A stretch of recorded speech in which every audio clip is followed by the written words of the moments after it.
All right, so basic animation. This is actually going to be kind of fun, but maybe since you guys probably have had After Effects experience, and those of you who have my experience, of course, it's going to be pretty easy. So what we need to do is set keyframes along this timeline here. So this is your timeline. So let's start with animating just the puck itself. So I'm going to use the move tool here, grab the puck, and I'm going to move it around. So you need to set a keyframe for the first position. So under coordinates, you can see these little tick marks right there. We're going to only worry about position and not rotation for right now. So I'm going to set a keyframe for position here, here, and here for X, Y, and Z. We don't really need the Y position unless it's going to fly up in the air, but we could click on it anyway. Now the rotation is set to HPB. We can set this to X, Y, Z, Z, Y, X, different Euler coordinates, but HPB is a quaternion rotation system, and it handles a lot more complex rotations a little bit better if you have things spinning a lot of directions. So I'm going to go with HPB and sort of not worry about it for right now. I'm going to go ahead and set the keyframes for that. So let's say it sits there for 20 frames or a few seconds. Let's say about 35 frames. I can also extend the number of frames here from 90 to 200. A little bit more time. I can also extend this timeline this way. I can also move the timeline back and forth. So I want 200 frames. I'm going to set the keyframe for 35 one more time. If you notice when I move my time slider here, that these key icons turn from bright red to kind of this red-pink circle. And if we click away, they disappear because these don't represent the floor's position. They only represent the puck, so you have to select the puck itself, or select it here. And when I go back to 0, these turn to bright red. So the outer ring means there's a keyframe there, but we're not on the keyframe key. So I'm going to set it to frame 60 and set another keyframe for position and rotation. What that's going to do is simply going to hold that for that whole entire time. So I set a keyframe here. I store this position and rotation at this frame, this time, and I store that at this time here, but nothing's changed. If I, however, move it over to frame 130 and I push it over on the x-axis, this is going to be a negative number. You see the negative number showing up on the x-axis. This means there's a change, that kind of orange thing, and over here, but there's no keyframe selected. If I move this away, it goes back to where it was before. It doesn't store the keyframe for you automatically. So if you move this way and this way, it says, I'm ready, but you haven't stored a key for me. Click on those two icons, and now those two have been stored. If I click these other ones, it'll store them as well, but this represents, again, no change, no change, no change, no change. These have been changed. So therefore, and I'm going to use the, get out of the camera view here, get away from the camera view. It's representing, and I'm going to go wireframe actually, under display, lines, there we go. Click on the puck and you'll see that there's the position. If you notice, these tick marks are very close, getting further away, and then close up again. What happens is it's going to get slapped, slowly accelerate, and slowly decelerate. There's an ease in, ease out automatically. You can go to the animate and go over to the animation keyframe. Actually, it's under Windows. Hold on a second. Let me find out the. I think I can click on this and open this up. All right, let me find the curve editor. It's been a while since I've used this, so give me 1 second to track it down. Okay, here it is. Actually, it's even faster. If I go from Start Up here to the Animate Layout, it pops open the keyframe viewer. So these are the keyframes here. Keyframes, keyframes. And so you see kind of what's called a dope sheet view of the scene. I'm going to move out a little bit here so you can see it a little bit better. Let me go back to the garage shading. Yeah, I can see it okay there. It's a little bright, that's okay. And I can move this, change this view from dope sheet to F-curve mode. So F-curve means function curve, which is the same as animation curve. So right now these three key channels, position X, you see the position X, it's going down on the negative amount, and it's slowly accelerating downward. Position Z, same thing, slowly accelerating on the positive Z axis, this direction here. So those two combine and create a positive, negative X and positive Z. Simple vector mathematics. You get a combination of X and Z. I'm going to click on this point here.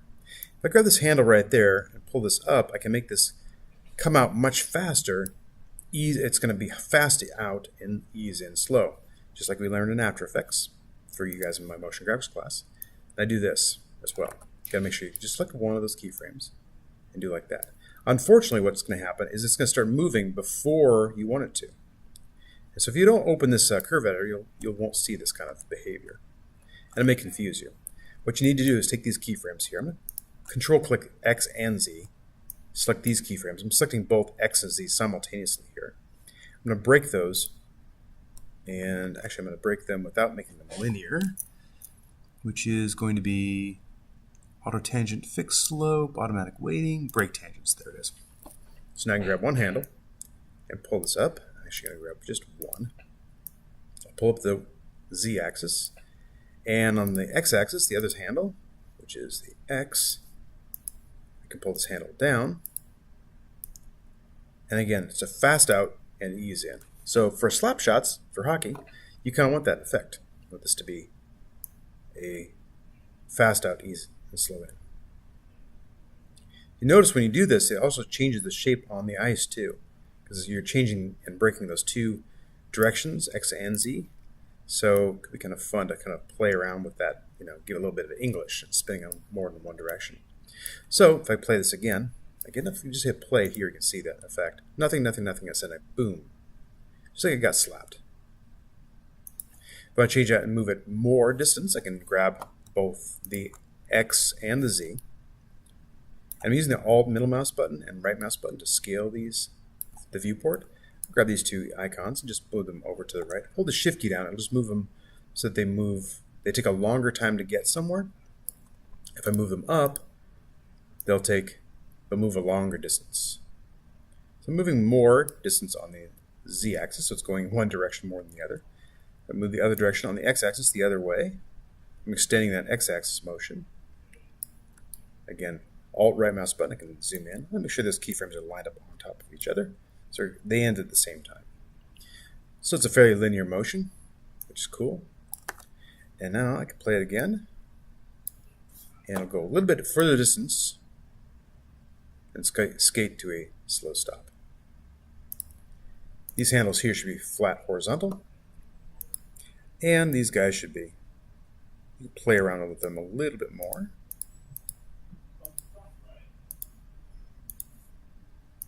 To get the kind of motion you want. These interpolation splines are important to kind of adjust and get them just the way you like them. So nothing, nothing, nothing, then boom. There you go. If you want to incorporate some spin, same thing with the spin. Here's your rotation keys. It's doing nothing, nothing, nothing, and then suddenly ends up here with no spinning.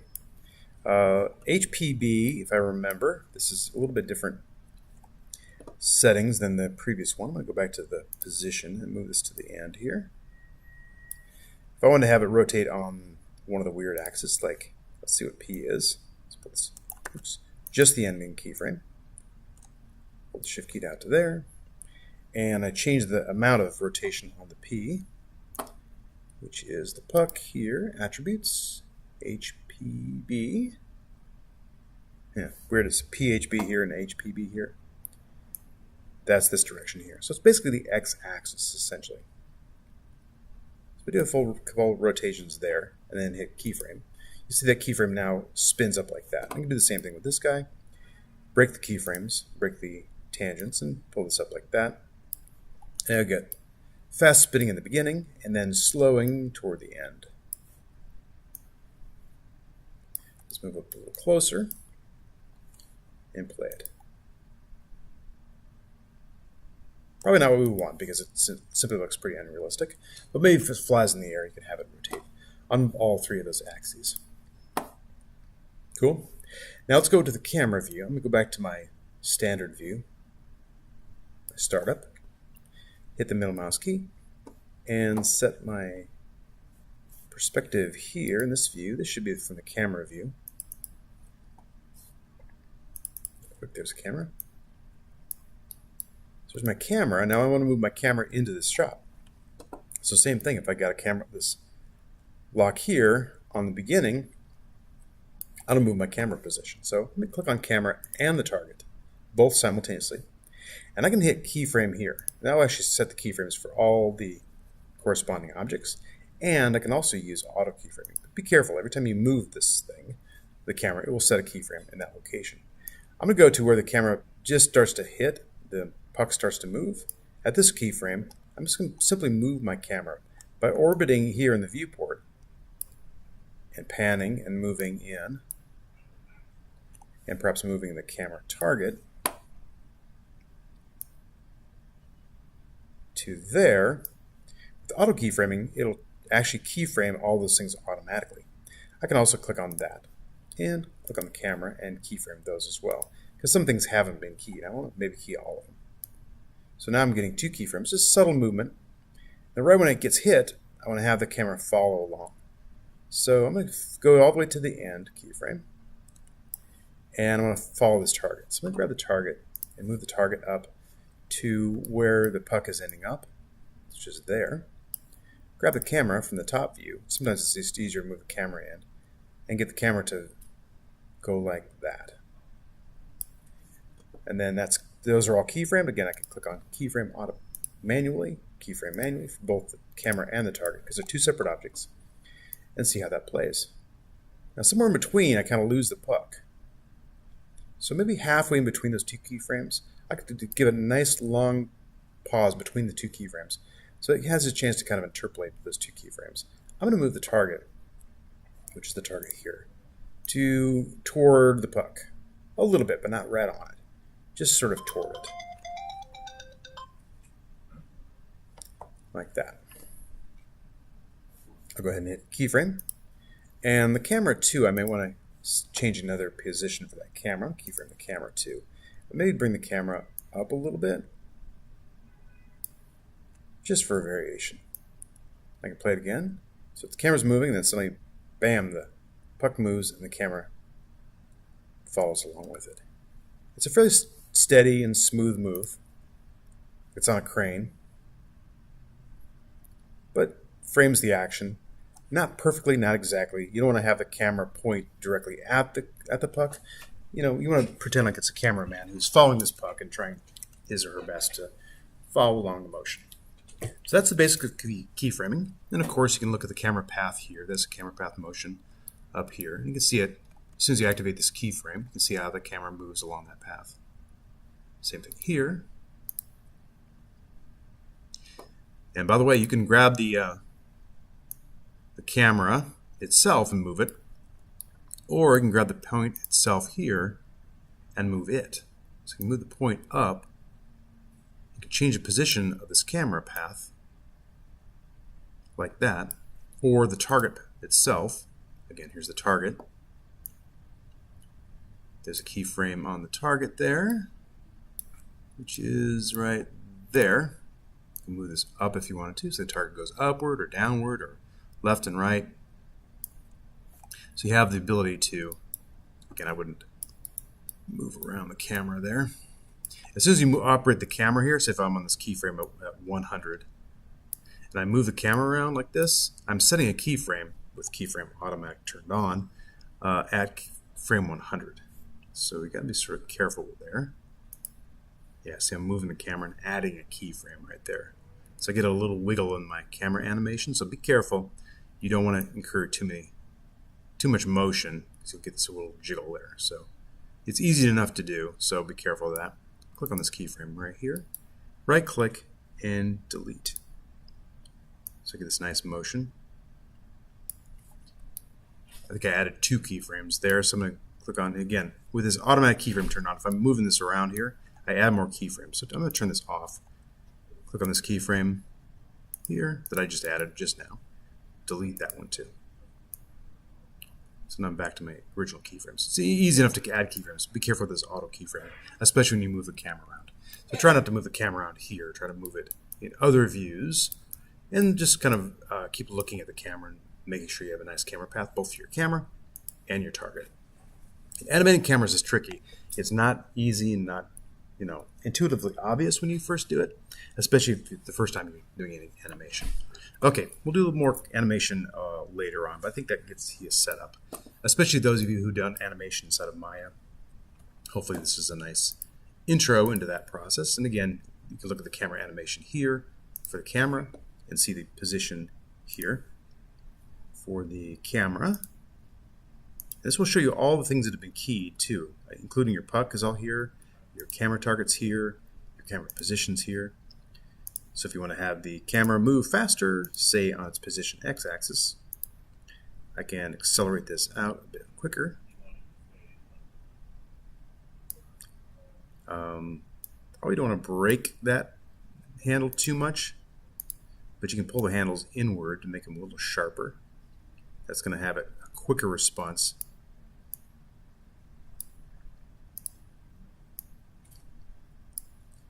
And position Z, same thing. Pull the handles in quicker, it'll sort of get out, and move faster out of that gate. So then you'll have this kind of quick response here. I'm going to middle mouse click this view. You can middle mouse click any view to make it full screen. That's my camera view. I can go back here to the beginning, hit play, and that's the new animation. Okay. So a little bit too much movement in the beginning, or not a fast enough response of the camera target. So in the target position here, I probably need to take the position X and do the same thing. Just going to move it out quicker so it starts following the puck a little bit faster. Play again. So every animator who's worth their salt really does play with these interpolation curves and really messes around with them to get the kind of animation they want, because you only have 4 keys here, but all the information is held between the keys in these interpolation splines. Cool. Any questions, as always, ask me. I'd love to spend more time with you and help you get up to speed with Cinema4D.